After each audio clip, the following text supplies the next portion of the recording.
ગોપાલ ઇટાલિયા બનશે ગુજરાતમાં 2027માં મુખ્યમંત્રી। જી મિત્રો, હું આવું શા માટે કહી રહ્યો છું, આવું શું કરવા કહી રહ્યો છું, એ હું તમને આ વિડીયોમાં પ્રોપરલી દેખાડવાનો છું, હું શું માટે કહી રહ્યો છું। જી મિત્રો, તો નમસ્કાર મિત્રો, નવા વિડીયોમાં તમારું સ્વાગત છે। અમારી ચેનલમાં નવો હોય તો લાઈક અને સબસ્ક્રાઇબ અને શેર જરૂર કરી દેજો।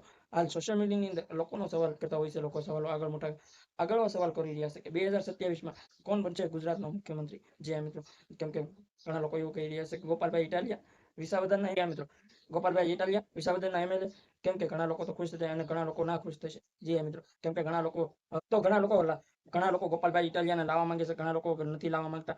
જી મિત્રો, તમને બધા લોકો ખબર છે, ઘણા લોકો ગોપાલભાઈ ઇટાલિયાને સપોર્ટ કરે છે, ઘણા લોકો સપોર્ટ નથી કરતા। જી મિત્રો, કેમ કે વિસાવદરમાં કોઈના સપોર્ટ વગર અને ના તો એમની પાસે પૈસા હતા, ના તો કઈ હતું, બસ જનતાના ભરોસે એમને વિસાવદરમાં એમએલએ બનાવી દીધા। જી મિત્રો, કેમ કે એમને જનતાએ સપોર્ટ કર્યો હતો, વિસાવદરની પબ્લિકે સપોર્ટ કર્યો હતો, એટલા માટે ગોપાલભાઈ ઇટાલિયા ને એમએલએ બની ગયા। જે મિત્રો, બધા લોકો જોતા હશો કે હાલ તમે બધા લોકો જોતા હશો, ગુજરાતમાં તમે જોતા હશો કે આમ આદમી પાર્ટીમાં 2 થી 3 વ્યક્તિના એવા નામ હતા ને, એની વધારે પણ ફેન ફોલોઈંગ હતી અને લોકો ચાહતા, ગુજરાતના લોકો એમને ચાહતા હતા અને ભરોસો પણ કરતા હતા। જે મિત્રો, ચૈતરભાઈ વસાવા, ગોપાલભાઈ ઇટાલિયા અને રાજુભાઈ કરપડા। જે મિત્રો, રાજુભાઈ કરપડા, તમને બધા લોકોને ખબર છે કે ખેડૂતો માટે આ આંદોલન માટે આવી જતા, ખેડૂતો માટે તો સડકો ઉપર આવી જતા। જે મિત્રો, જ્યારે એમને હલ્દી ઘાટીનું યુદ્ધ, એમ કહેવાય કે હલ્દી, એ બાબતે એમને 118 દિવસ જેલમાં રાખ્યા અને એ બાદ જેલમાંથી બહાર આવીને ડાયરેક્ટ ભાજપમાં જોડાઈ ગયા। જે મિત્રો, કેમ કે પછી રાજુભાઈ કરપડાનું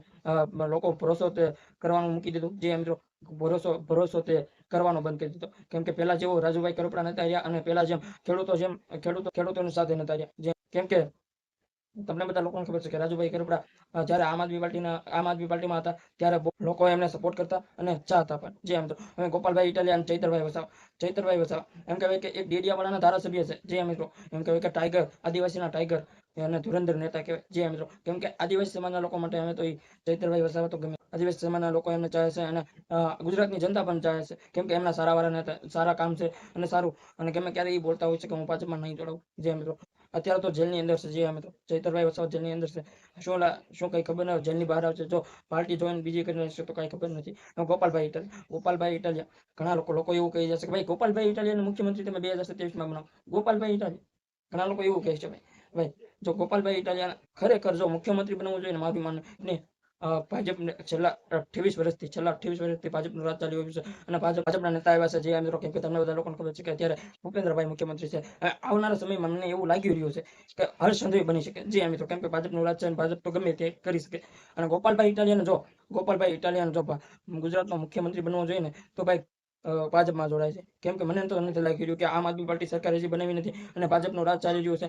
જો ગોપાલભાઈ ઇટાલિયાને જો મુખ્યમંત્રી બનવું હોય ને, તો ભાજપમાં જોડાય અને જો ભાજપ કઈ પણ નિર્ણય લે તો કઈ ખબર નહીં। જે મિત્રો, કેમ કે ગોપાલભાઈ ઇટાલિયાને જો ગુજરાતનો મુખ્યમંત્રી બનવું જોઈએ તો ભાજપમાં જોડાવવું જોઈએ। જે મિત્રો, તો તમારું શું કેવું છે, ગોપાલભાઈ ઇટાલિયાને શું મુખ્યમંત્રી બનાવવા જોઈએ? જે મિત્રો, કેમ કે તમને બધા લોકોને ખબર છે કે આમ આદમી પાર્ટીની સરકાર કે હજી બનાવી નથી શકી, છેલ્લા 28 વર્ષથી ભાજપનું રાજ ચાલી રહ્યું છે। જે મિત્રો, કેમ કે આમ આદમી પાર્ટીને આવી રહી છે સીટ કમસે કમ કેટલી 10 થી 15 સીટો આવતી છે ભાઈ। જે મિત્રો, કોંગ્રેસની પણ 10 થી 12 સીટો આવતી છે। હવે આ બંને પાર્ટી મળીને જો એક સાથે ચાલે ને તો સરકાર બનાવી શકે। જો ભાજપને ટક્કર આપી દે અને બે અલગ છે અને જે આ એક ભાજપ સરકાર છે બેને એક વખત પાડી દે। જે મિત્રો, કેમ કે બહુ મજબૂત પાર્ટી છે ભાજપ પાર્ટી। જે મિત્રો, તમને શું લાગી રહ્યું છે મિત્રો, ગોપાલભાઈ ઇટાલિયાને મુખ્યમંત્રી બનાવવા માટે ભાજપમાં જોડાવવું જોઈએ કે ના જોડાવવું જોઈએ? અને શું તમે 2027માં ગોપાલભાઈ ઇટાલિયાને મુખ્યમંત્રી બનાવવા માંગશો કે નહીં માંગો? કમેન્ટમાં જણાવી દેજો અને અમારી ચેનલમાં નવો હોય તો લાઈક અને સબસ્ક્રાઇબ અને શેર જરૂર કરી દેજો। જય હિન્દ, જય ભારત।